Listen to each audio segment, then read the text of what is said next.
Objection! Oh, it worked. The letter you found that morning, was it by any chance this one here? Ah! Yes, that's the one. But wait, how did you get it? You're a piece of work, alright? Objection! Hold it, Sir Blue Knight. How did you come by that letter? Just sort of fell into my lap, so to speak. It was the professor who found it, but he doesn't need to know that. Defender, just what in the world are the contents of that letter? Well, the letter's blank. What? All this fuss over a blank letter. As you can see, there are some sheets of parchment inside the envelope. Indeed, and there's not a trace of ink on them. What is the meaning of this?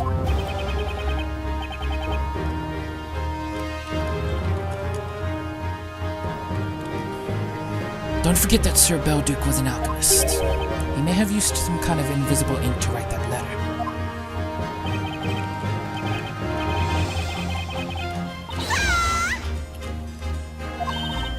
How about that? It doesn't make sense to me.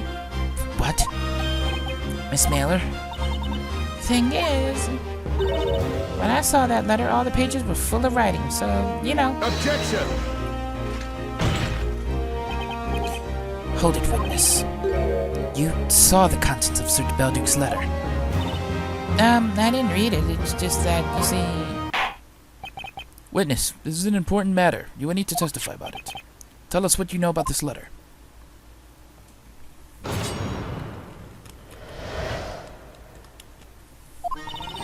That night, probably about 1 a.m., I made a delivery to Sir Belduc. He was writing a letter at the time. It'll be ready soon, so come pick it up tomorrow morning. That's what he said. I left his study and wished the butler a good night. Then I went home. I went there again the next morning. As promised, Sir Belduc was well. Anyway, I looked for the letter.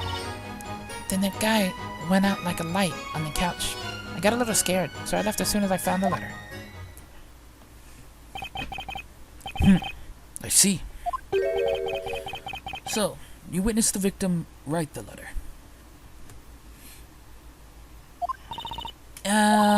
I wouldn't say witness. That sounds illegal. The sheets of parchment were on his desk, though. I saw that.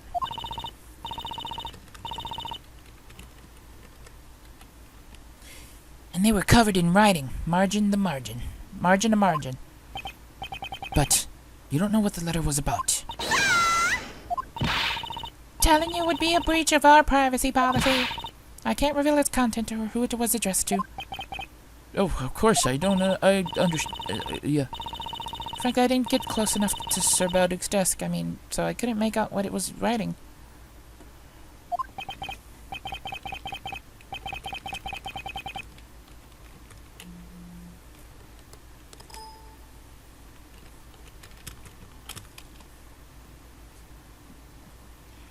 In any case, where did you find the letter the morning after the victim was found dead?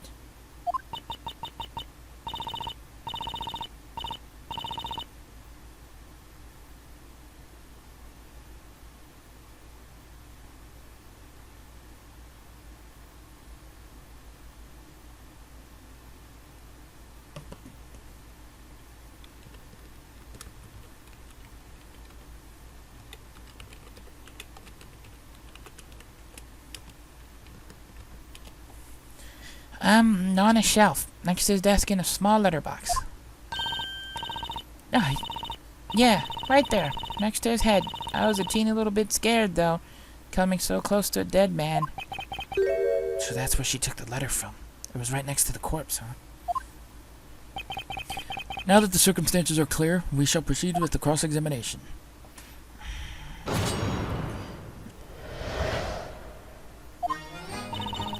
That night, probably about 1 a.m., I made a delivery to Sir Belduc. Right, so this I don't know, so we're gonna push her like a nut. Hope for the best. Hold it! It's pretty late to be making a delivery. Look, he's an alchemist. He's got loads of strange packages. That's why he'd often offer various implants from the glass craftsman or have someone out of the world to earth for him. He usually carried out his own experiments at night, so yeah, he often needed items delivered in the middle of the night. Did Sir Beldic seem at all different than normal when you saw him that night?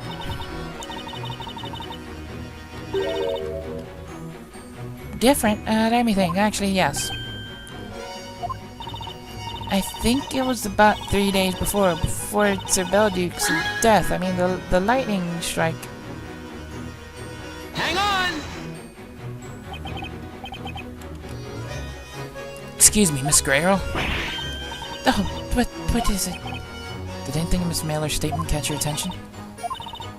Well, just the lightning strike. Master Beldic did certainly change following that event. I wonder why it affected him so much. An alchemist and the sudden appearance of an old bell tower. Could there be some sort of connection between them? Anyway, looks like Grayo is as much in the dark about this as I am. By the way, that strange lightning strike was not the result of witchcraft.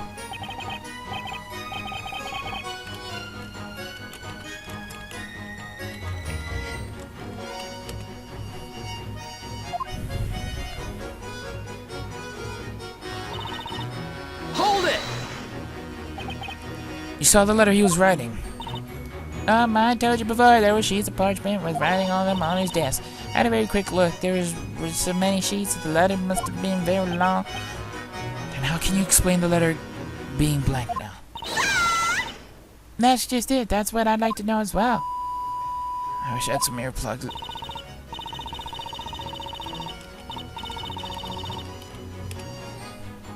Sir Beldic, he was holding a pen when I arrived with the delivery, so he was in the middle of writing. And also, he told me to pick up the letter next morning. And then you left his study.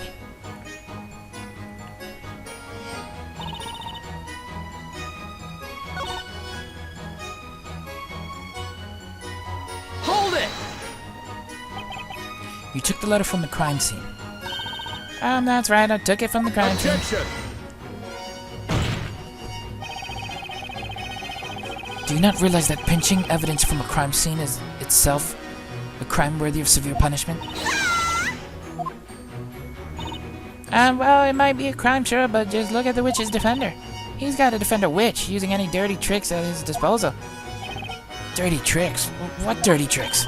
It's the same for me, you know. I'm a courier, so come rain or shine, I've got to deliver. Where there's mail, there's mailer. I was so inspired by the young lady's spirit that I kinda just had to help. It is entirely my fault that it came to that. I had been at the residence then. Had I only been at the residence then. Blarg. Grail was out notifying the knights at the time. Then that guy went out like a light on the couch. I got a little scared, so I left. Hold it! He went out like a light. He was helping me look for the letter, and then it happened out of the blue. He just passed out, the rascal. He collapsed and his eyes rolled back. He wouldn't move.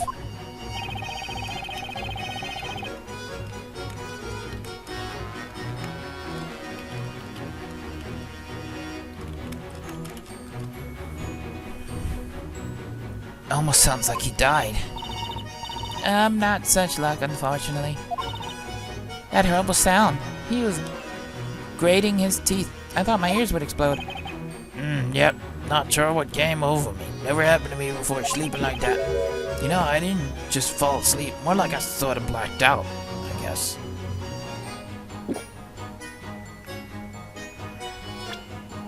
He blacked out. No idea.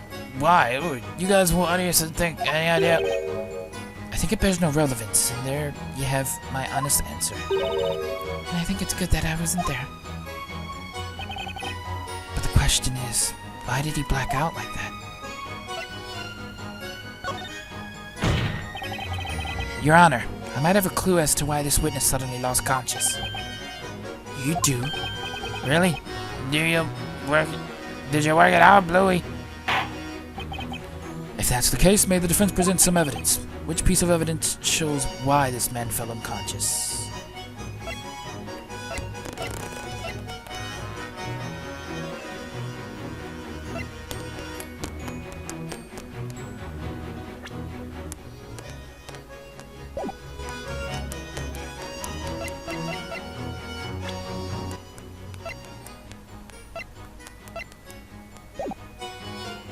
Take that! That's a fill. It was either gonna be that or the paint maybe not drying. Maybe something was up with the paint that he inhaled or something. I was thinking the powder, but I might not even have evidence. We'll see in a minute.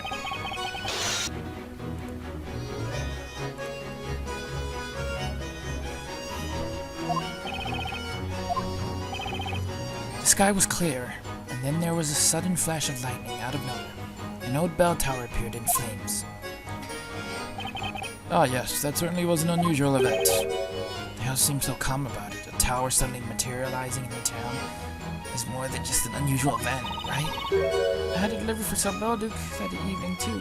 He looked terrified that night, as if he was scared or something. What could he have been afraid of? Was it because of the lightning strike? I was wondering about it too, but well, then that incident happened. I guess he died before she could find out any more.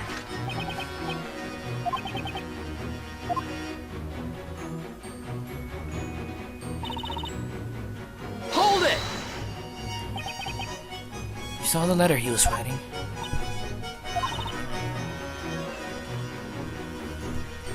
The letter must have been very long. And how can you explain the letter being blank now?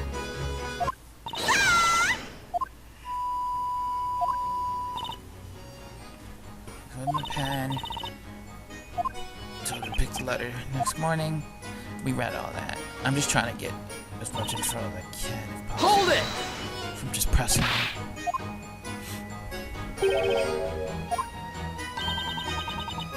Miss Grayle, of course, she was in the corridor carrying a tray. Hang Were on! you not in the corridor carrying a tray? Miss Grayle, I'd like to ask you something. Oh, certainly. What is it? You stated previously that you excused yourself and left Sir Balduc's study shortly after 1 a.m. Yes, that is correct. However, according to Miss Mailer's testimony, the two of you came across each other while you were waiting outside that room. Why didn't you mention that until now? That's because... I apologize. I'm afraid I completely forgot to mention it. You forgot? Miss Mailer very often comes with deliveries during the night.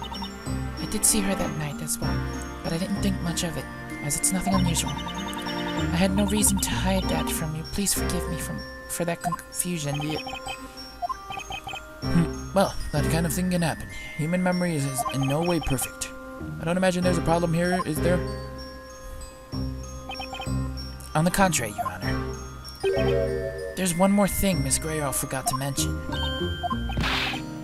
What is it? I'd like you to recall what Miss Mailer said about having met Miss Grayle that night.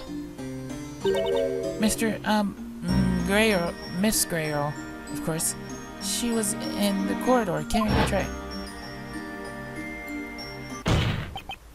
Well, Miss Grayle, apparently you were carrying a tray at the time. What do you have to say about that? Jean Grayle, I believe you should add that to your testimony. As you wish, my lord. It's unlikely she really forgot about it. The fact she tried to hide it must mean something. Miss Mailer left just as I was bringing Master his usual drink.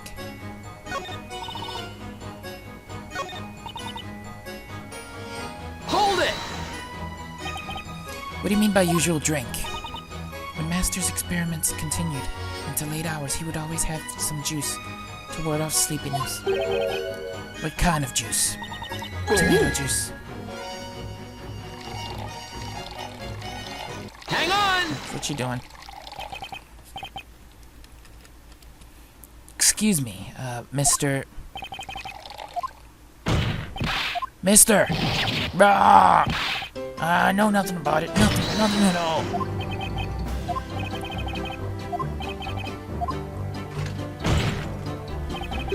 Witness, what have you done this time? Don't give me that scary look, Inquisitor Barnum. It was only just a little bit. Seriously, hardly anything at all. What are you talking about? Huh? What do you think? I'm talking about the juice, the tomato juice, of course. The tomato juice? You didn't. Surely even you wouldn't. Well, like I told you before, I think I sort of overdid it a bit the previous night.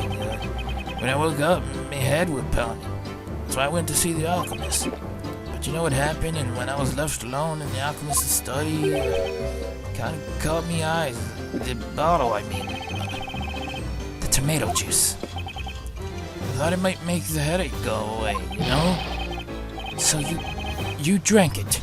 The juice found at the crime scene. Well, why shouldn't I? It's a drink, and but wow, drink. You drink it, right? And can you tell us where that bottle is now? Come to think of it, I don't remember seeing it at the crime scene. It has been confiscated. Confiscated? As I mentioned previously, the occult crime analysis confiscated all of Master's personal belongings from the crime scene. Is that so? Well, I believe we should take note of that bottle and add it to the court record. Yeah, so there, I was having a bit of juice when that girl came around.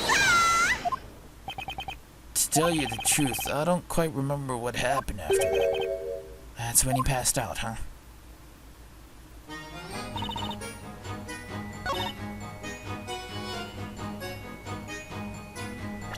Well, I mean, this is obvious, right? I'm gonna save it just in case, but this seems pretty obvious. Hold it! He went out like a light. Yeah, we read all this.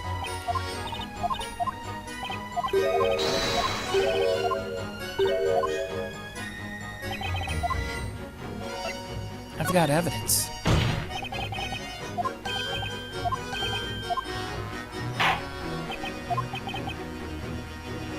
The bottle.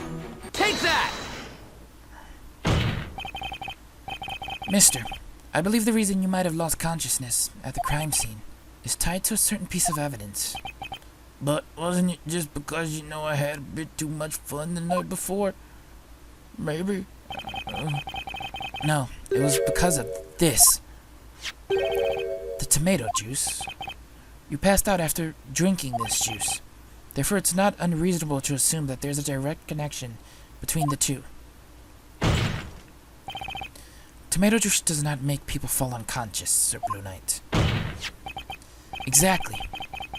That's why something must have been added to the contents of that bottle. Something like a soporific, I can't say words. Sulfuric. Yeah, I can't say words. Sulfuric, like sulfuric acid or something. You mean sleep medicine? And if a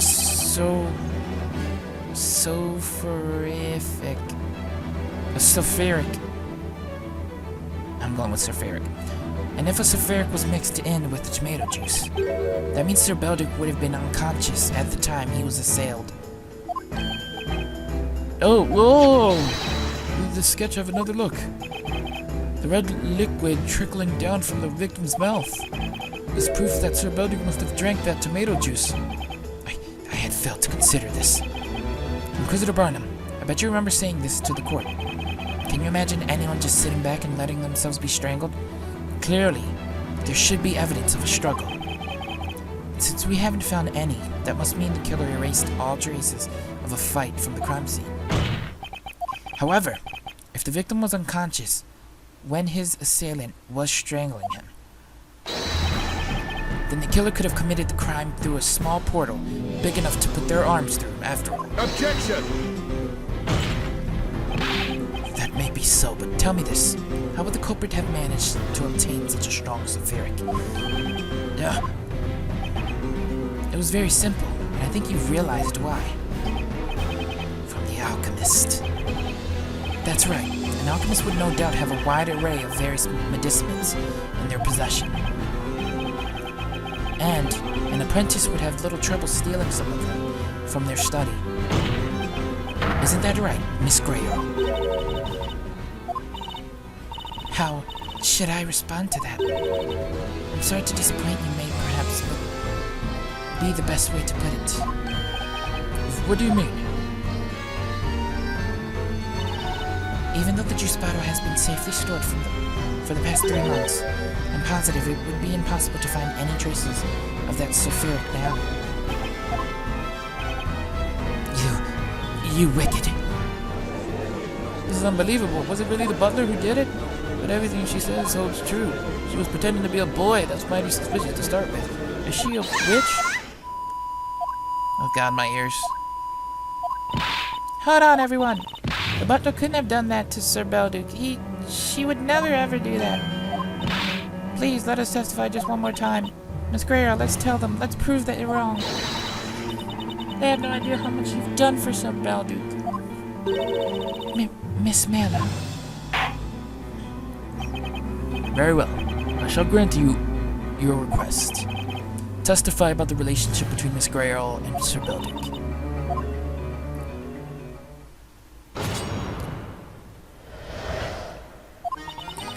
Master took me in, a complete stranger. I will forever be indebted to him. That's why I could never make an attempt on his life, through magic or otherwise. Sir Belduc was a wonderful man. He's the one who recommended this line of work to me. And he's the one who told me about it. The confidentiality obligation, I've never once broken it. That it? It's true that Sir Belduc evoked fear due to his being an alchemist. However, he was also a man of admirable character, who supported the townsfolk through his research. Why would anyone want to kill such a man? This question keeps haunting me. However much I think about it. Witches need no reason behind their evil. That is what makes them witches. Now, the defense may begin its interrogation.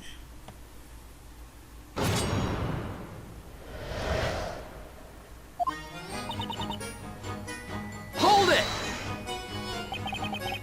How long has it been since you began serving Sir Belduc? I suppose it would be 5 years now. Before that, I'd lost everything. I had nothing and nobody left in this world. You lost everything? That's when Master Belduc helped me. He kindly took me in and gave me work. What did she go through before she started working for Belduc? Later, when I was helping Master with his research, he even taught me how to read and write. I was able to live comfortably for so long, all because of Master. I don't know much about Greyle, but she doesn't seem the type to kill someone she owes so much to. Everyone in this town knows how you served Sir Belduc. Now you may continue your testimony.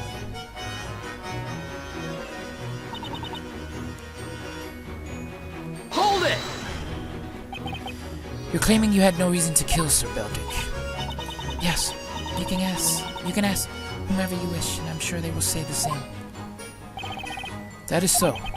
It is widely known that Jean Greyle was devoted to serving Sir Belduc. It's difficult to imagine that she could brutally murder her respected master. Indeed, I am of the same opinion. I have visited Sir Belduc on several occasions to inquire about this piece of evidence or that. And I must say, I felt there was a strong bond of trust between him and Miss Greyle. Do you still think you can come up with a motive? A motive? Jean Greyle's motive for murder. Greyle risked a lot to conjure up a small portal in the wall. And then she killed Belduc. But what motive did she have?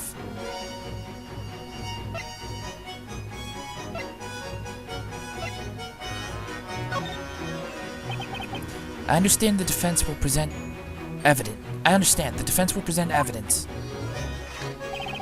Evidence to indict Jean Greyle's motive for murder. No.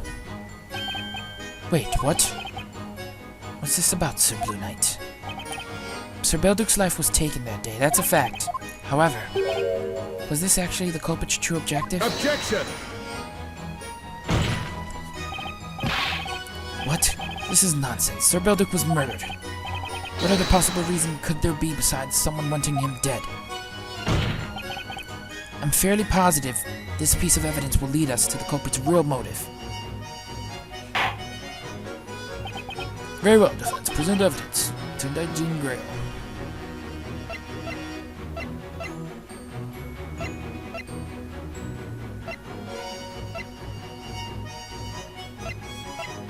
either be this or the Talia Magica.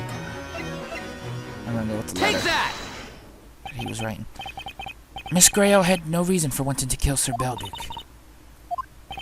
However, there was another incident that night which is related to this case.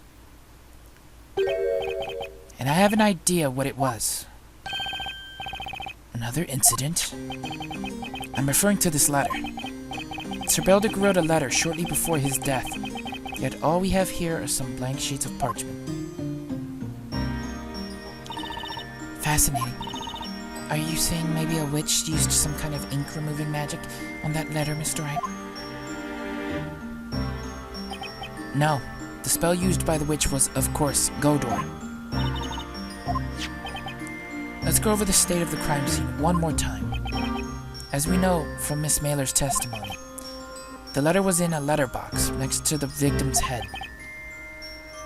Ah, yes. It's in the sketch as well. The letterbox is on the far side of the shelf. The point of note is the location of that letterbox. Unbelievable.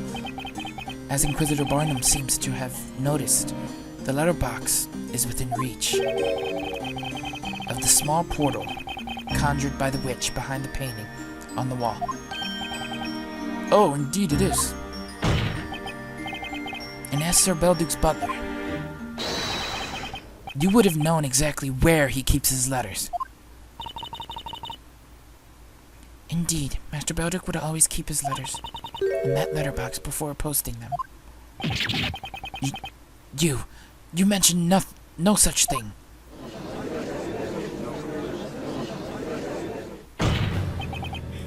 Miss Grayle, you created a portal with Godor, not with the intention of killing Sir Belduc. You were after this letter, weren't you? That's merely wild conjecture. I didn't even know about that letter at the time. You didn't? Now that's very strange. When Miss Mailer came by that night, Sir Belduc was busy writing that letter. And that's where you entered, when you entered carrying a bottle of tomato juice. There's no way you wouldn't have known that your master was writing a letter to someone. And you could have known even more than that. For instance, perhaps you knew what he was writing about? That's enough. I served Master Belduc as his butler. I never would have pried into his private affairs. Whatever it was he wrote about in his final letter to the storyteller, it is no concern of mine. Your Honor. Yes, defense. I'd like Miss Grayle's last statement to be added to her testimony. Any objections, Inquisitor Barnum? No, my lord. Very well, witness. Include what you just told us in your testimony. As you wish, my lord.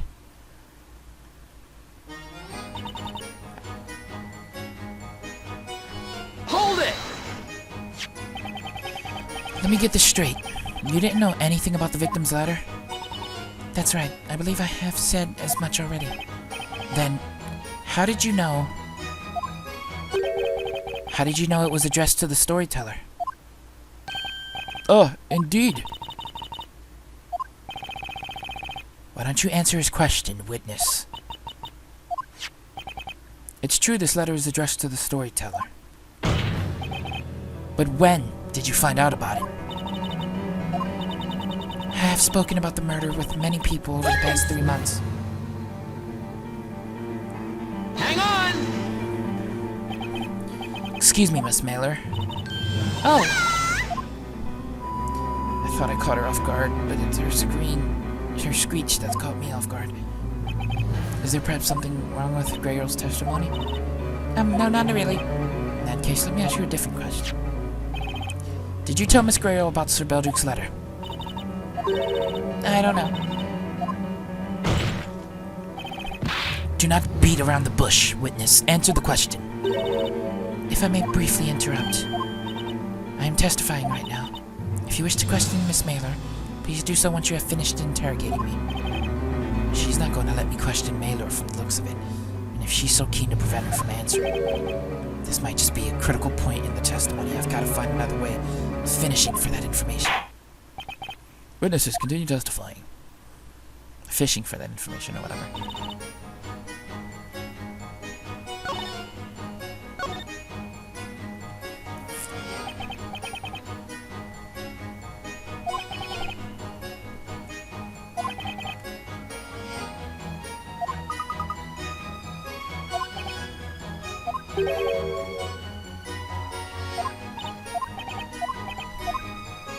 I need to finish testifying her too, like she said. I didn't know.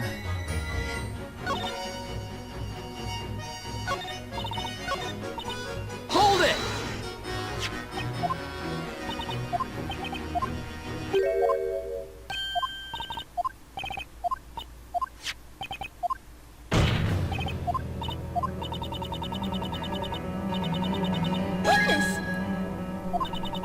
Everyone has been very kind to me. They have also told me all sorts of things. I must have heard about it from someone at some point.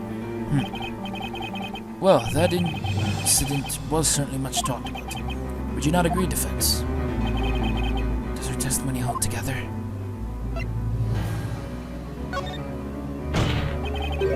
There's a huge contradiction in Miss Grayrell's testimony. You're becoming very predictable, Sir Knight. If there is a contradiction, I hope you have the evidence to prove it. Here's my chance. There's only one way to expose this contradiction.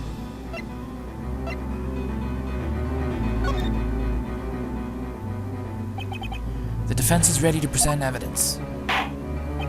Very well, the defense shall present evidence of a different stature. What does the defense believe to contradict Miss Grayrell's testimony?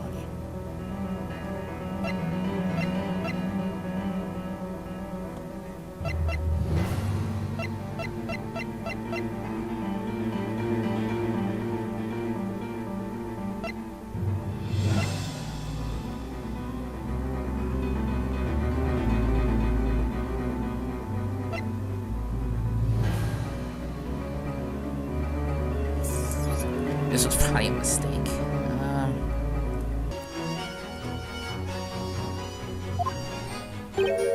A motive. Jean Grayl's motive for murder. Got arrested a lot when she killed Beldick.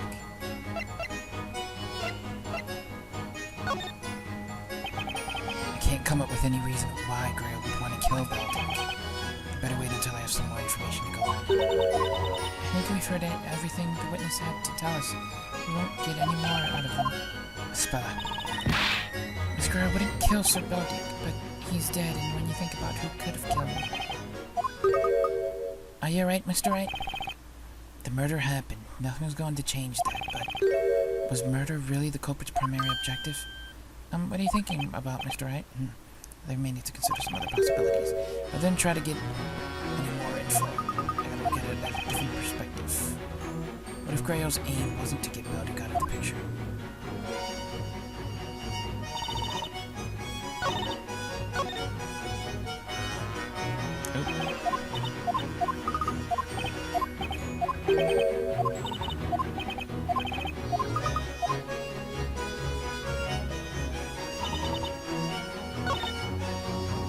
At this point, I think I gotta present the letter, right?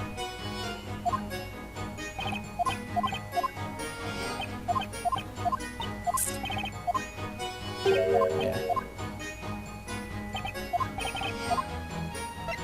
It's just another motive.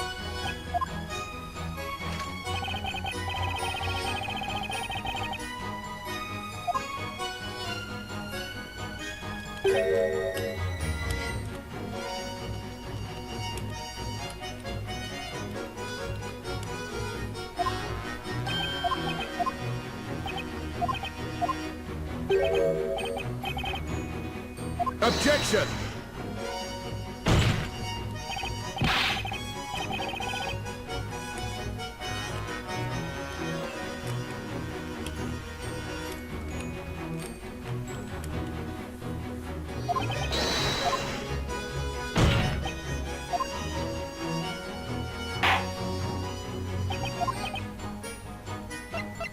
Our real objective Take was the that! letter.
Alright, so we're gonna save it here.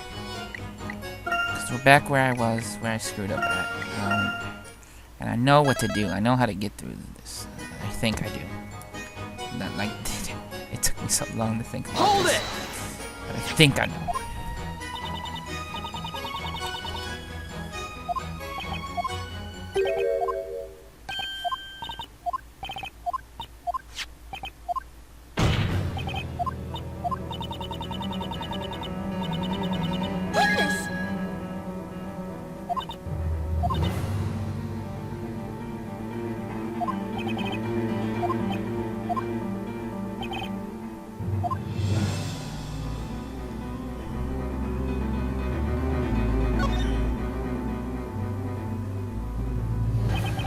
There's nothing odd in her testimony.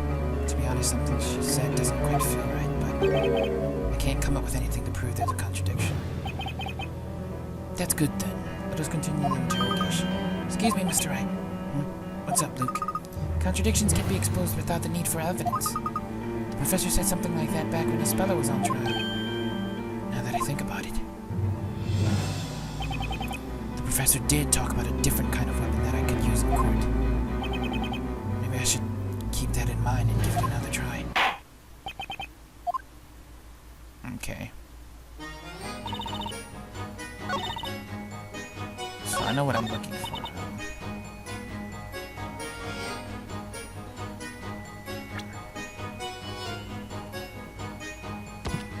It's saved. Hold it!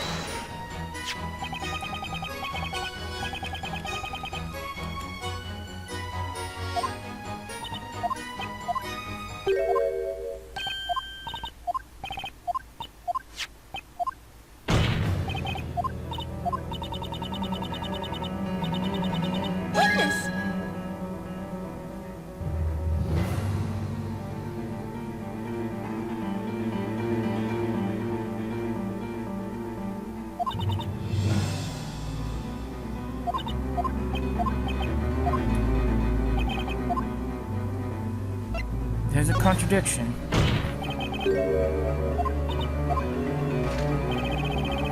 You're becoming very predictable, Sir Blue Knight. If there's a contradiction, I hope you have the evidence to prove it.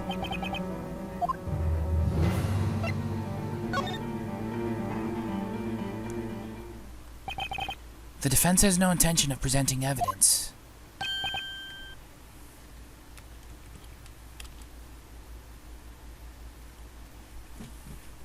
What? The proof that there is a contradiction cannot be found in the court record. But what is the meaning of this, Mr. Wright? The professor pointed it out to me in the previous witch trial. In this court, an attorney's arsenal isn't limited to the court records.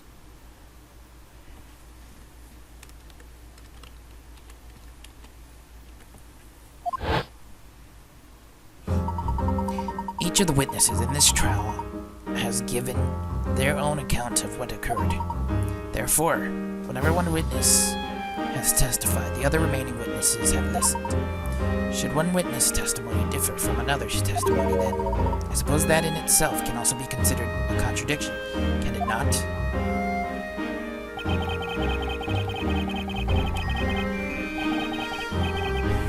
Juxtaposing contradictory testimonies. Is that a word? Juxtaposing? Juxtapose what? From different witnesses is the key. Miss Grayroll. It could be a word, I could be just being stupid. Your testimony contradicts another one that we've heard in this court today.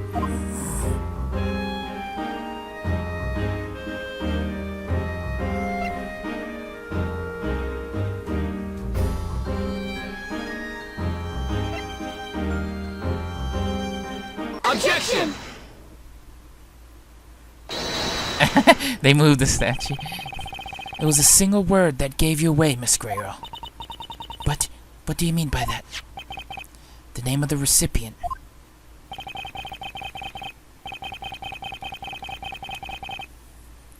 There were only a few people who knew the intended recipient of that letter. 4 people, to be precise. Only 4 people. First was Sir Belduc, the author of the letter. Then there was Miss Mailer, who delivered it. And of course the storyteller, its recipient, as well as one more person. The one who stole the letter, using a portal spell, and swapped it with the blank sheet of parchment. The witch.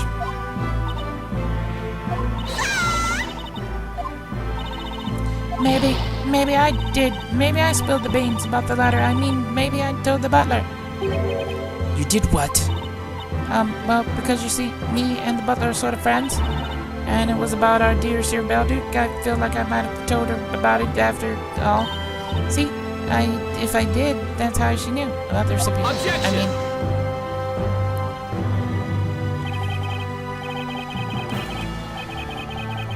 I understand that you are friends, with Miss Grayroll, and you want to help her out. But I've got a piece of advice, Miss Maylor. You shouldn't lie even for a friend. Huh? Remember your testimony? You told us about the courier's duty to keep the details of letters confidential. And you have also testified that you have never broken that obligation, remember? Objection! But hold on just a moment. As the victim's butler, Jean Grayroll might have had a chance to catch a glimpse of the... Objection! No, she didn't.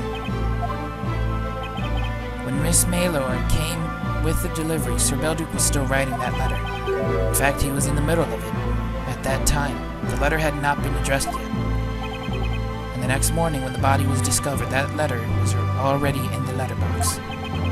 Keep in mind that Miss Grayroll would have had no opportunity to see it then either. Is that so? She went to report the crime without even setting foot in the study. And then, Miss Maylor appeared and retrieved the letter. Needless to say, Miss Grayroll couldn't have learned of the letter's recipient afterwards.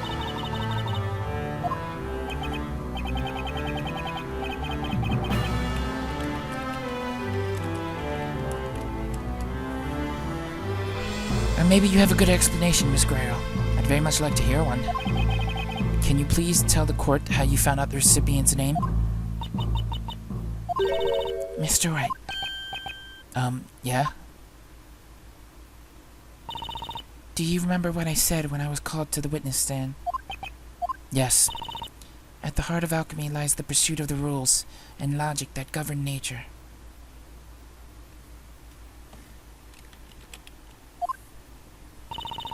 You have demonstrated the power of your own logic, Miss Grayroll. Are you saying? Yes, I confess.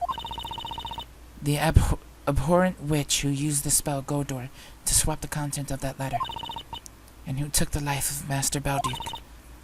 It was none other than I.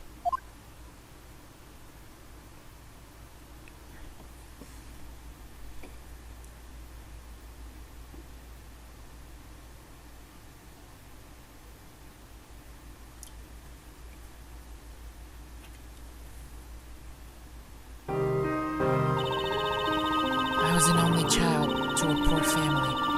I've been a witch since I was very little.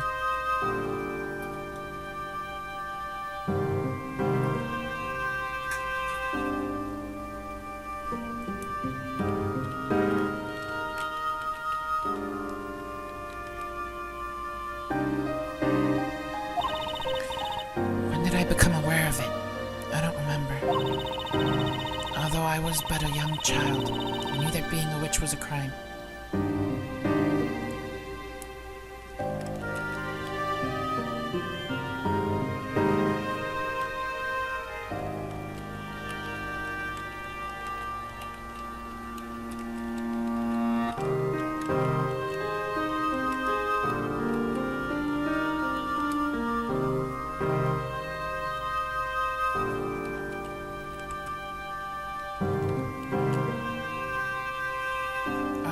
was but a young child, I knew that being a witch was a crime. That's why I hid my witch's scepter and wouldn't use magic at all.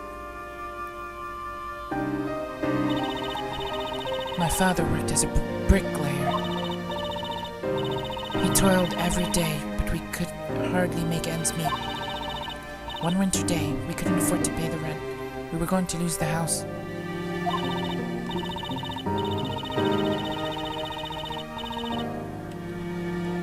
My mother was in tears, and my father was sitting with his head down, wordless. I want money for Mummy and Daddy.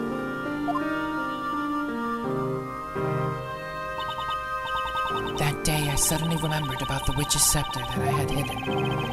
The Goldor spell. I thought I'd try it just once, casting the spell. But at the time, I had no idea of what an irreversible mistake that would be. Even though no one told me, I knew from the very beginning what magic I was able to use.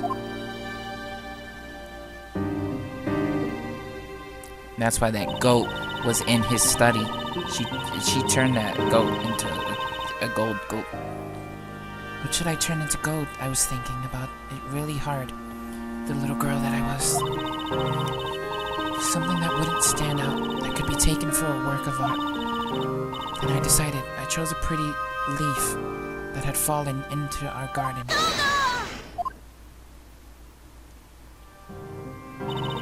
But it wasn't the right thing to do after all. I was terribly punished for using magic, even just the once. Punished? In what way were you punished?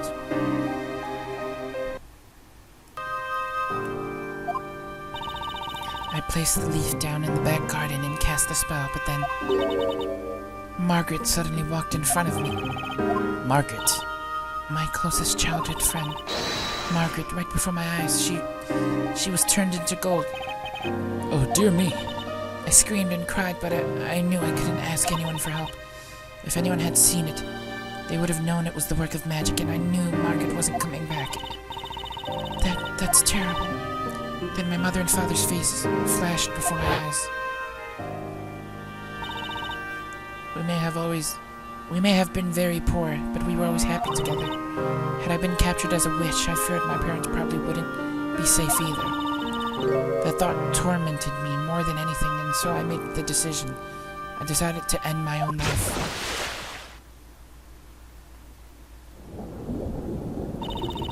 I threw myself into the river near the town. It was winter and the water was as cold as ice. I couldn't even move. It was painful. My consciousness started drifting away.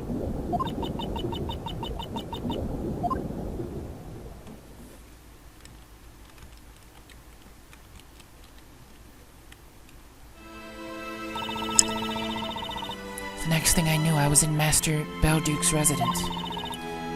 He risked his own life jumping into the freezing river to save me. I burst into tears and told him everything. I didn't want to go back home. I would only end up causing my parents grief. Master Belduke listened to me without interrupting, and then he told me this. You can stay here, but from now on, you must live as a boy.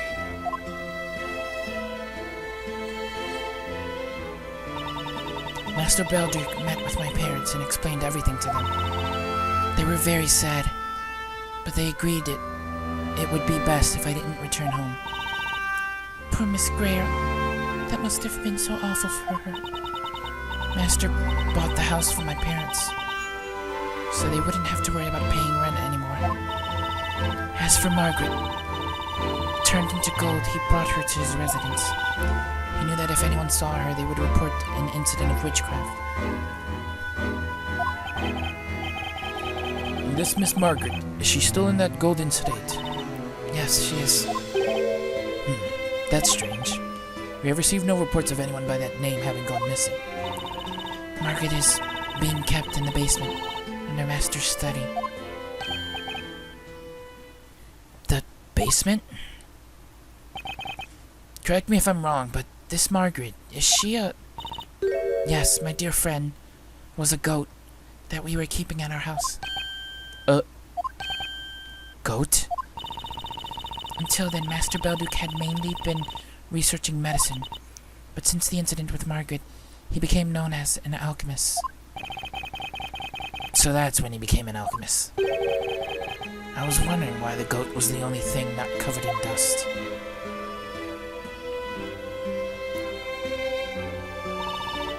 That's how I started a new life as Master Belduke's butler. Sir Belduke would sometimes work as a physician, curing the townspeople of their illnesses. As his assistant, you have also shown commitment to helping the townspeople through your work. I forgot about being a witch, and was able to live happily at peace with everyone. I thought it could stay like that forever. But those peaceful days came to an abrupt end. Tell us, what in the world was the cause? Even I am not quite sure what led to this, however. It all started 3 months ago, with that lightning strike.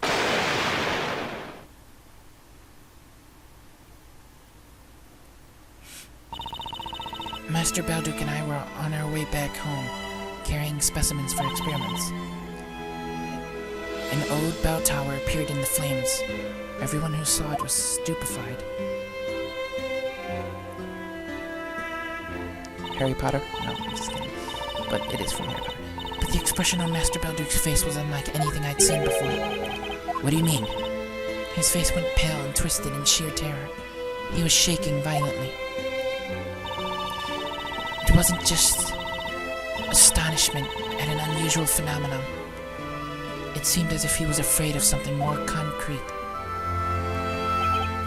Perhaps Sir Belduke saw something that others couldn't. He canceled his experiments for that night and began writing a letter to someone. A letter? I found out about it when I brought him his bottle of tomato juice.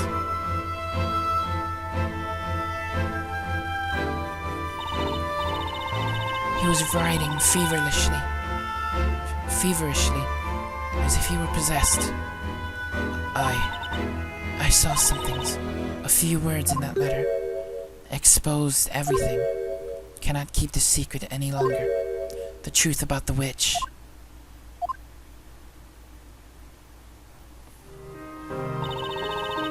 Master Belduke was going to confess that I was a witch.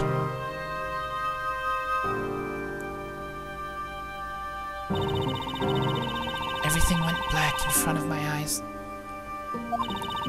I will never forget the feeling that overwhelmed me at that moment.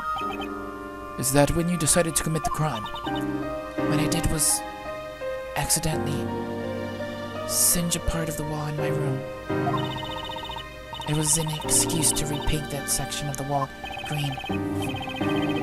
Then you also painted the wall behind that painting in Sir Belduke's study. And when that fateful night came,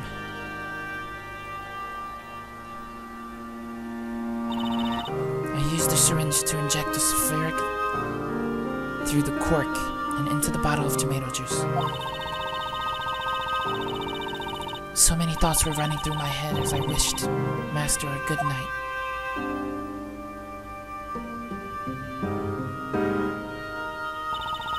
I opened the portal behind him. He was right there in front of me, asleep. I reached for the letter in the letterbox, taking care not to wake him. And then I happened to notice the name on the envelope. Storyteller.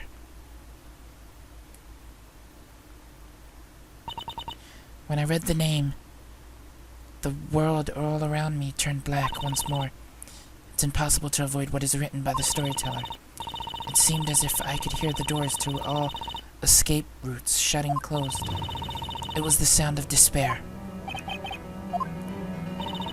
I would like you to believe me, that the thought of taking Master Belduke's life never once occurred to me. I only planned to steal that letter and then disappear. But as I looked upon Master sleeping there in front of me, at that moment I felt an evil presence awaken within me. Why did he save my life? And why did he betray me?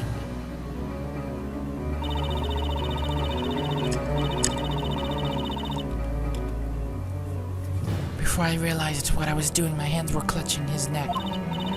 He didn't move at all, so I kept on clenching his neck.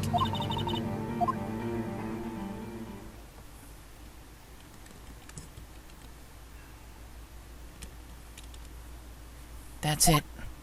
That's the truth about what happened 3 months ago.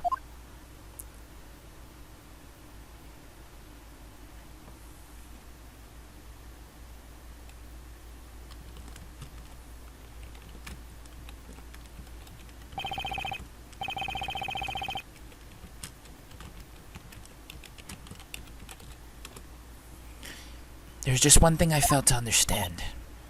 Yes? You said you wanted to run away once you had stolen the letter. Yet despite that, you continued to live in Sir Belgick's residence. Now here you stand. Why did you not run away?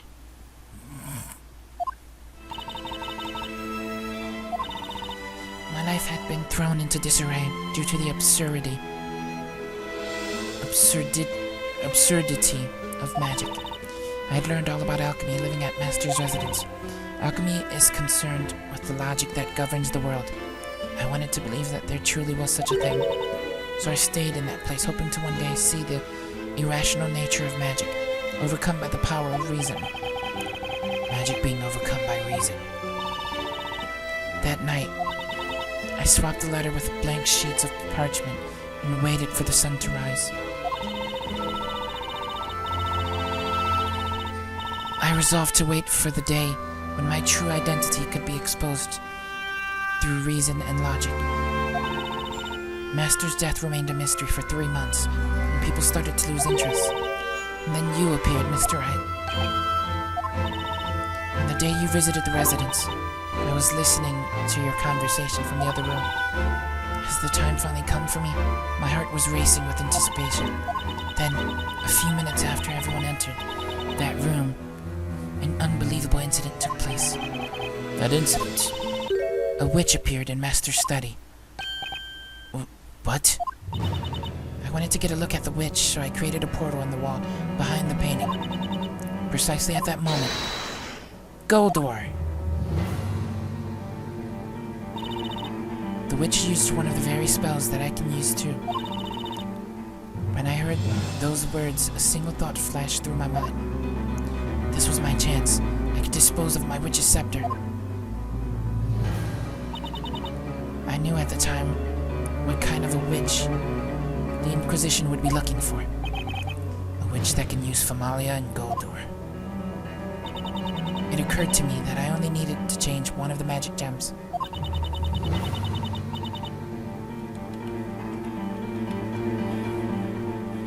I had previously found out that the Familia gem was purple. I realized that if I swapped the Goldor magic gem for my amethyst, I could pin the blame for my crime on that other witch. So you changed one of the gems and threw the witch's scepter into that room. Is that correct? Exactly. Objection! Wait a minute, Jean Grail. This statement of yours is highly problematic. How so, Inquisitor Barnum? Yes, you're right. Can someone explain to me what this is about? I am a witch indeed. A sinful creature that killed the person to whom she owed her life. However, regarding the gentleman standing next to you, Mr. Wright, he may have fallen victim to a witch, but that witch was not me. Oh. Wait, what?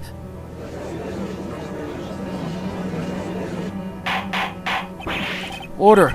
Order! Order in the court! What is the meaning of this? Jean Grail admits killing Sir Belduc, but not to turning Sir Layton into gold. That is the Geister victim, my lord. But lying about it is meaningless. Lying? Just being a witch is a crime in itself. And the punishment for that crime is the same, regardless of whether she took one person's life or two. That's why there's no point in lying about it. I'm sure that's what the judge is thinking. Grail is still claiming she never laid a finger on the professor. But if there's no point in lying, does that mean she must be telling us the truth? So in that case, who's responsible for what happened to the professor? If it wasn't her, then who was it?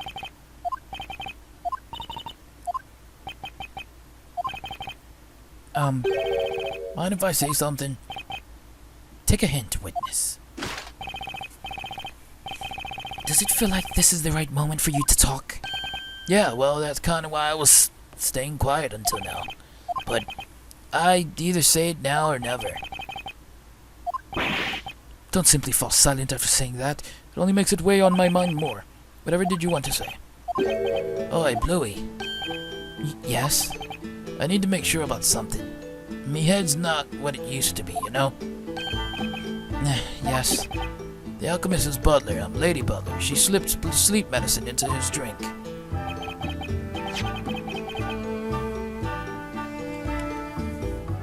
That's correct. She laced his tomato juice with it. And then she strangled the alchemist afterwards.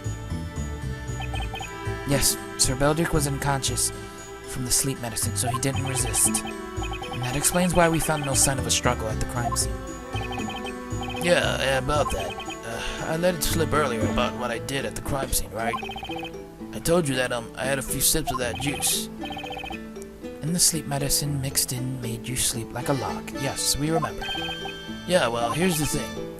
This is just between us, okay? You see, when I appropriated that juice, the juice bottle was, well, still unopened. It was unopened? My throat was parched and I wasn't thinking straight. That brand new bottle was just there, waiting for me with a corkscrew conveniently laid next to it. I couldn't just let that go to waste. I swiftly pulled out the cork and got the drinking. What? So in case you don't get what I'm getting at, the alchemist didn't have a single drop of the juice with the sleep medicine. Huh? What?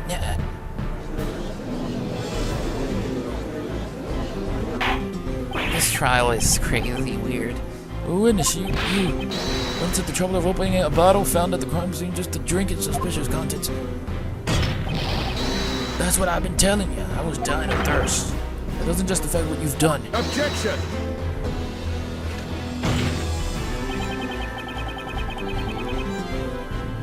The Inquisition shall deal with this witness after the trial. He will find out what it means to be dying of thirst in a more literal meaning. However, let us not waste any more time with him now. The witch has confessed to her crimes. There is no need to investigate Sir Beldrick's death any further.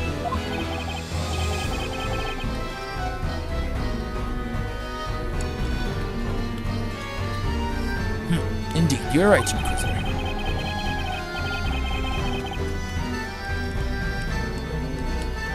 Her role in the Sir Layton incident is not entirely clear. The person who kills her protector, to whom she owes her very life, can be nothing other than a witch. The court has sufficient grounds to sentence her as such. Beldrick didn't drink the juice that night. If that's true, there's one thing here that doesn't add up. Mr. Wright, I have to say, there's something about this that's bothering me. What, that I haven't saved yet? Yep, that was bothering me too, Luke. There we go. I'm sure there's a contradiction lurking in that man's testimony. You think so, Luke? Can I really turn a blind eye to that? Mister, you're saying you opened the tomato juice bottle, but that claim contradicts a certain piece of evidence. What? Defense, I'd like a word. Yes, Your Honor? At this point, your client's innocence has already been established. Therefore, whether there is a contradiction in that man's testimony or not, should no longer be any of your concern. That may be so, Your Honor, but even though I'm here to defend the accused, the true duty of an attorney is to uncover the truth behind what happened. My job's not done until there are no more contradictions left.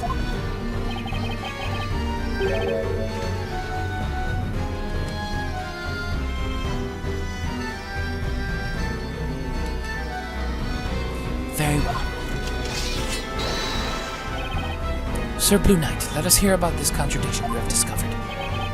The bottle was first opened by that guy, and Beldrick didn't drink any of it. That means there's one piece of evidence that should be very difficult to explain. I would like to hear about this contradiction, too. The defense shall present evidence. Where is the contradiction in this witness? Having been the one who opened the tomato juice bottle.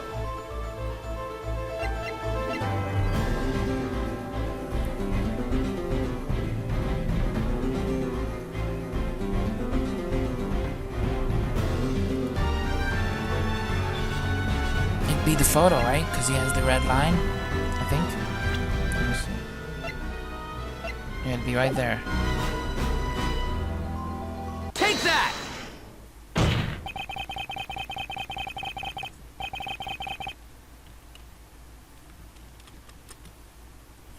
The contradiction can be seen in one of the sketches of the crime scene. In one of the sketches. Please, take a look at Sir Belduc's mouth. We can see a line of red liquid trickling down from his mouth. Yes, but we have already established that it was the tomato juice. Oh! Exactly, Your Honor. Sir Belduc didn't drink any of the tomato juice that night. Objection! Which means there's only one other possibility. That red line is as we thought first of all. Blood. Sir Belduc must have tried to fight back the assailant and bit his tongue in doing so. Objection!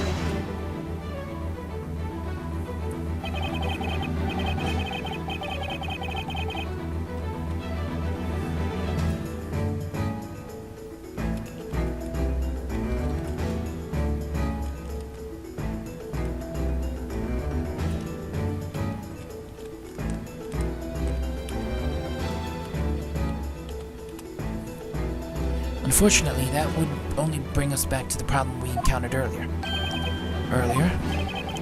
If the victim had put up a fight, then there should have been traces of a struggle at the crime scene, and yet no such traces were found.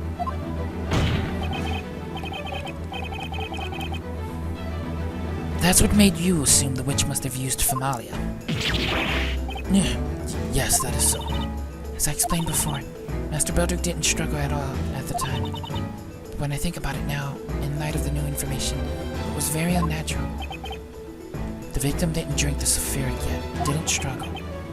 But what does this mean? If it's not tomato juice nor blood brought about through a struggle with the murder, then what else could it be? Since it's not tomato juice, we have to assume it's blood, after all. Yeah, right? There's gotta be that. We have ruled out the possibility that the victim bit his tongue while struggling with the attacker. Indeed. Then there's gotta be a different reason for that blood being there. He must have suffered internal bleeding. That was somehow connected to his death. What could have caused it? Your Honor, if I may ask one question. A question to whom? May I just clarify this one suspicion? I may be able to explain the blood shown in the sketch. That's why I need to question one person in particular.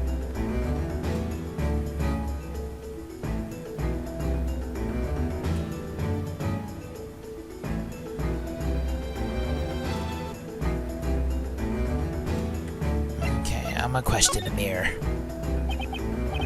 Mister, can I ask you something? Yeah? Don't give me that scary look, Bluey. I know nothing at all. I've got nothing to tell. Amir is as innocent as a little lamb, but is his confidence more than a sham? He'd be better off without that bard. You drank the tomato juice. That was at the crime scene, right? Don't keep asking me about that over and over again. So what have I did? Then I have another question for you. Did anything else disappear from the crime scene that day?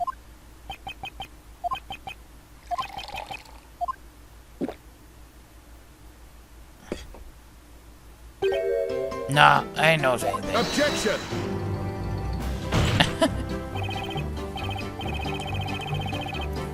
Witness, just what have you done this time? You look like a dog caught making a mess on the carpet. What? Why are you looking at me like that? I don't know about anything going missing. I'm innocent. Please, believe me. Truth could drown in his swimming eyes. Some tell lies while others cannot tell lies. Looks like my gut feeling was right. He took something from the crime scene. Something that could be directly connected to that red liquid around Belduc's mouth. What on earth did that man steal from the crime scene? A certain item disappeared from the crime scene that day. And at this very moment, it's highly likely that item is right in front of our very eyes. What? It's here? Isn't that right, mister? Is it? I have no idea. Defender, I order you to show us what this item is.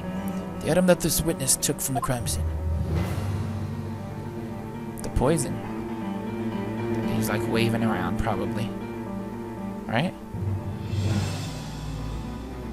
Got it! It's this bottle. He cleaned it out and filled it up with something else that he's drinking. The bottle. Miss Grey Earl, I'd like you to clarify something for me. What would that be, Mr. Wright? Sir Belduc was working on creating certain medicines. He had various dangerous substances in his possession as well. How were they stored? Master kept them in a locked medicine cabinet. The bottles were labeled so that it was clear that they were dangerous. They have all been confiscated. As for those labels, did they resemble the label on that guy's bottle? Mister, what are you doing with a product of Master's research? It's not what you think. I didn't have any evil intentions or nothing. That bottle belonged to Master and it was used to store strong poison. Poison strong enough to kill. Poison? What? The red liquid trickling down Sir Belduc's mouth was definitely blood. Now, as for what caused him to bleed like that from his mouth. It was the deadly poison from the bottle this guy stole from the crime scene. This is outrageous. Whoa!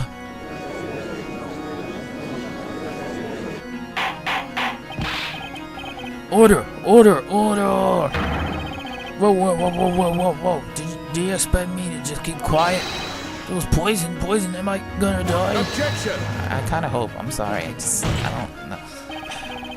Just wait and see. Time will tell. Yeah, I guess. More importantly, I want to know why you have that bottle. Well, that's remember I told you I drank the alchemist's tomato juice? Indeed. It's not something easy to forget, especially having heard it several times. Well, that was when I saw it on the floor, this bottle right here. It was totally empty, and I thought, it's such a fancy-looking bottle and all. I'm a bit of a skull fancier. They have this air of danger about them, right? They certainly do. So since it was there, and I was there too, I felt we were kind of meant for each other. So did he kill himself? I thought this bottle's so classy, I could die for it. Had any poison been left in the bottle, you would have died instantly. But if it was empty, it was probably harmless. Oh, hear that? I'm gonna live. Good thing I rinsed it well before use. Gulp, gulp, gulp, gulp, gulp, gulp, gulp, gulp, gulp, gulp, gulp, gulp. But if the victim was killed by poison, that raises a new question, of course. Who could have poisoned him? Considering all the evidence and the testimonies we've heard today, the answer is so close I can taste it. Sir Belduc was poisoned by... It was, of course, Sir Belduc himself. Sir Belduc himself? Sir Belduc took that poison of his own will. His death was suicide. Objection! That is preposterous. A suicide. Inconceivable. Objection! Think about it, Inquisitor. That would explain the most unnatural aspect of this death. The most unnatural aspect? Miss Grey Earl, when you were strangling Sir Belduc, he put up no fight whatsoever. Is that correct? Yes, it is. Until today, I was convinced it was due to the sleep medicine.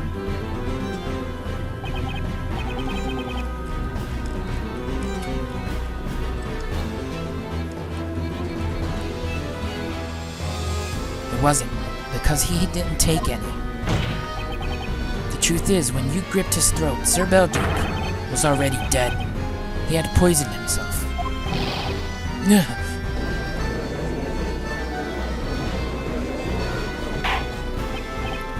But would the poison have caused him to bleed from his mouth? I personally know of no poison that works instantly and causes such symptoms. Oh, you don't?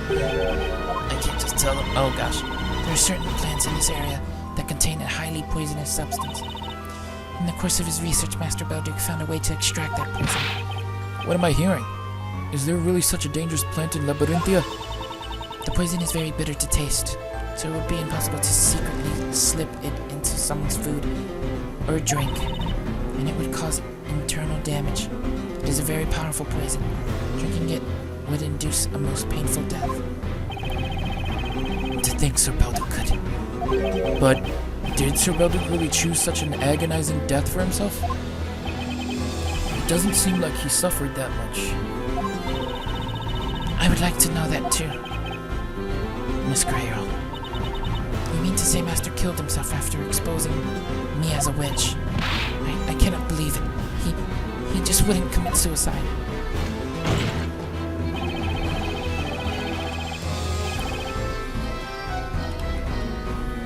Indeed, we cannot take such a theory at face value. Had he committed suicide, I dare say he would have left a suicide note. I can't say why Sir Belduc committed suicide, but I think there's a piece of evidence that can confirm his suicide was a possibility. There's a piece of evidence like that?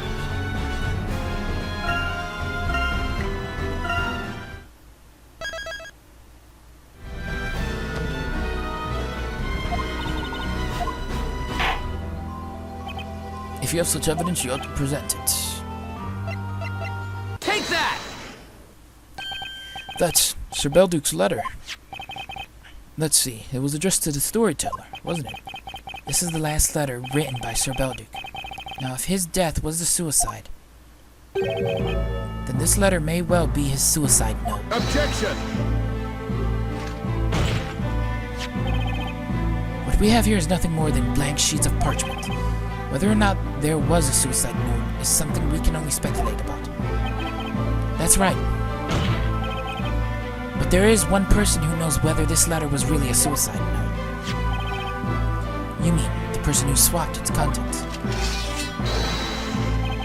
In other words, you, Jean Grail. Witness, you stole Sir Belduc's letter on the night of the crime. Tell us what was written in it. I don't know. What? You don't know? I did steal the letter, yes.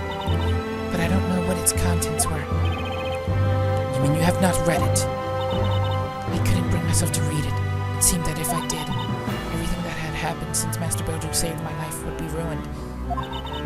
I've taken it out and held it in my hands many times, but no matter what, I just couldn't. Miss Grayer. Can you tell us where that letter is now? I have it here. Oh, you're carrying it around with you. If you were searched, you would have been done for. That night, having killed Master Belduc, I decided to stay in his residence.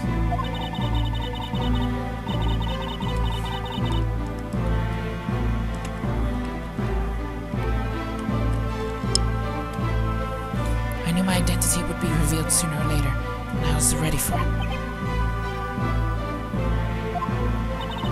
So, until that time, I decided to always keep the letter with me.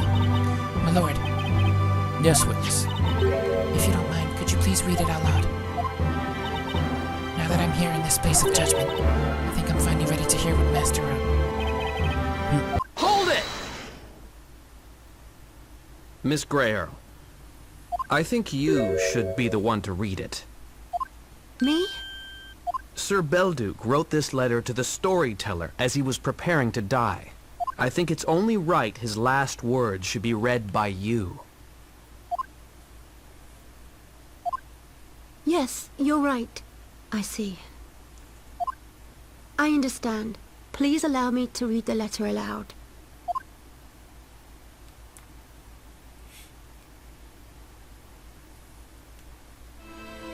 My dear friend, I hope you will be able to forgive me for leaving this world of my own will. I have finally made this decision, having seen that accursed bell tower appear in the flames on that dreadful night. That lightning was a sign that we have angered the gods. What I have done cannot be forgiven. I can never escape from it. For the past few days, I have been thinking that it might be best to simply expose everything. This town's secret. The truth about the witch. Of course, I understand that secrets need to be kept. However, I have grown very tired. I'm afraid I cannot keep the secret any longer. I have only 2 concerns. The first is my daughter. It pains me to be leaving her alone in this world, although she probably doesn't think of me as her father. A daughter? I was not aware that Sir Belduke had a daughter. Mr. Belduke seemed to know a lot about this town. This town's secret, and the truth about the witch. Truth about the witch? Somehow I don't think he was talking about Miss Grey Earl. The second matter, weighing heavily on my mind, is that Jean will be left on her own. Seeing her growing up, so strong and righteous, in defiance of her fate, had given me hope. A short while ago, she brought me my usual, and what will be my last, drink. There are so many things I wanted to tell her, but I could only manage a thank you. Aww. She is a very sharp child. Had I said any more, she would have caught on. You could call me a selfish man, but I didn't wish my last memory of her to be a sad one. Master Belduke. If the fate handed to her by this town has made her life an ordeal until now, I hope from the bottom of my heart that a wonderful story awaits her next. I intend to leave my residence to her, and I would like you to look out for her. Alas, it is time for me to put my pen down. My dear friend, what I truly wish to express to you is too complicated for words. I hope one day you will understand. But for now I bid you farewell. The time has come for me to go. Damn.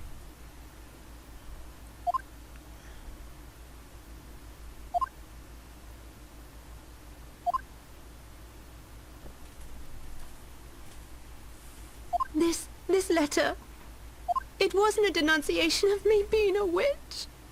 Master Belduke cared about you until the very end. Yes, how could I have forgotten? I'm sure I knew it all along. So why did I? How could I have done that to him?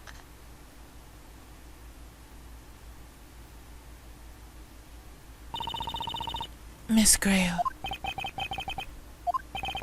My lord. What is it, Inquisitor Barnum? I think it is about time for the guilty verdict. Guilty. The Inquisition withdraws the charges against my FA. And charges Jean Grail with being a witch. All the evidence corroborated this accusation. She even admits her guilt. Hence the Inquisition asks that the witch be found guilty and punished immediately. Objection! Not so fast, Inquisitor Barnum. What do you want now, Sir Blue Knight? Admittedly, Miss Grail did attempt to strangle Sir Belduke, but he had consumed a deadly poison and was already dead at the time. Therefore, she's not guilty of murder.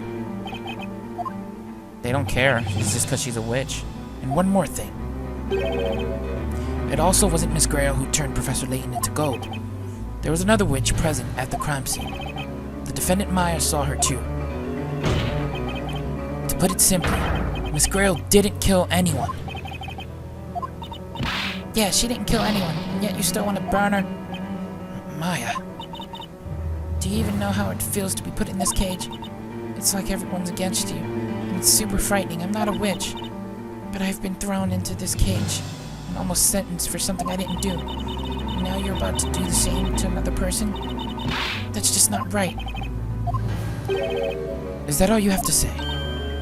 huh? The one who's in the wrong is not me, but you, Sir Blue Knight.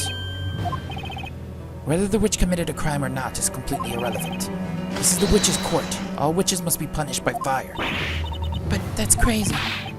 Why? Why, Barnum?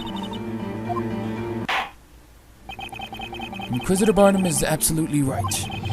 Being a witch is a crime. You understand that, don't you, Miss Grayo? Yes. Very well, then. The court is ready to issue the final verdict. Maya Fey is found innocent, and in her place, Jean Grail is found guilty of being a witch and shall be cast into the fire. No! You can't! Hold it!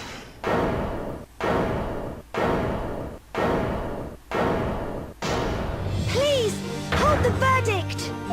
Espella? What is it now, Espella Cantabella? There is nothing else we can do. This is the course of things, and you should know it well. Indeed, all witches shall be cast into the flames.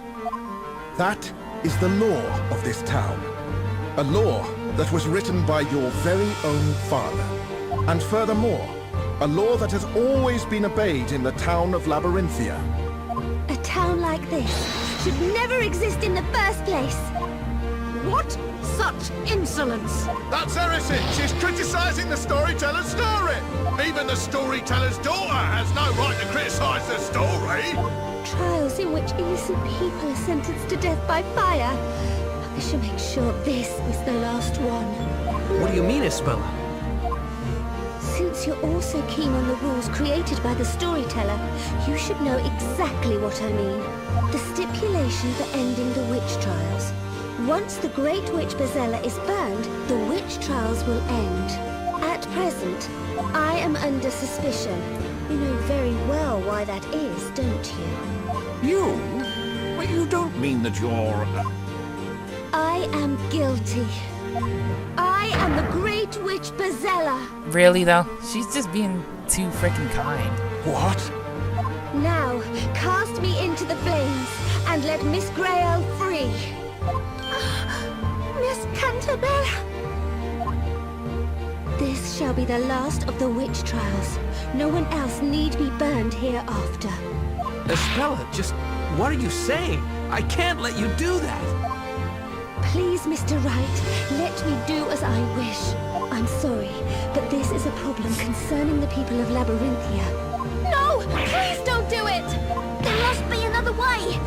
You don't need to do this. It's all right. Luke, Maya, Mr. Wright, and Mr. Layton. I truly appreciate all you have done for me. This can't be happening! Miss Cantabella, your confession will have very serious, or rather, fatal consequences for you. May we assume that you fully understand those consequences and are willing to accept them? I am Espella Cantabella, the storyteller's daughter, but I also have another name. I am the Great Witch Bezella. I have lived hidden in the dark pages of my father's story, deceiving all of you. I don't know why the epic music's playing. She's being too... It's not epic, because she's... Many lives have been sacrificed because of me.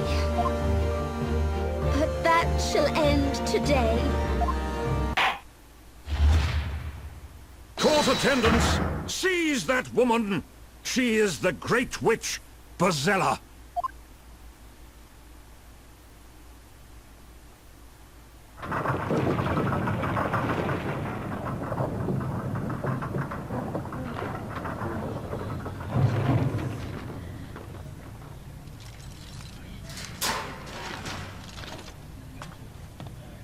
Espella.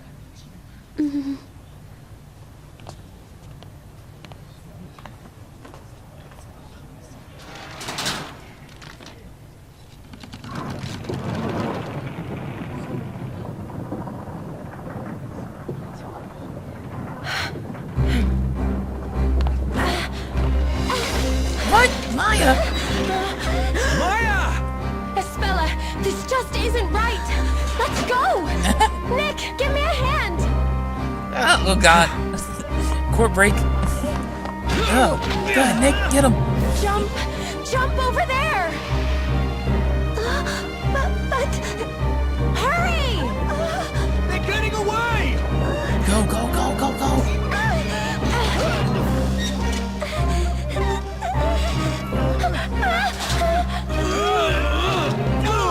Oh god, Nick.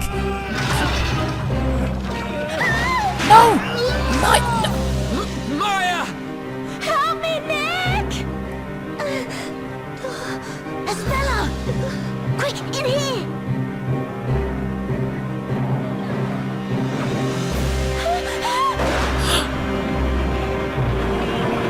No! Stop! You've got to stop!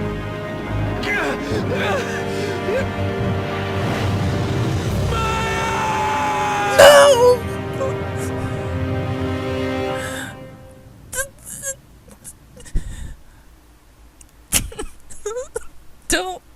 Don't tell me that just happened.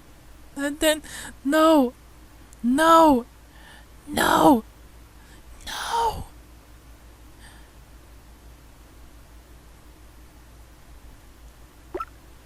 That did not just happen. I don't care about pickle rats. That just not just... I'm lost for words.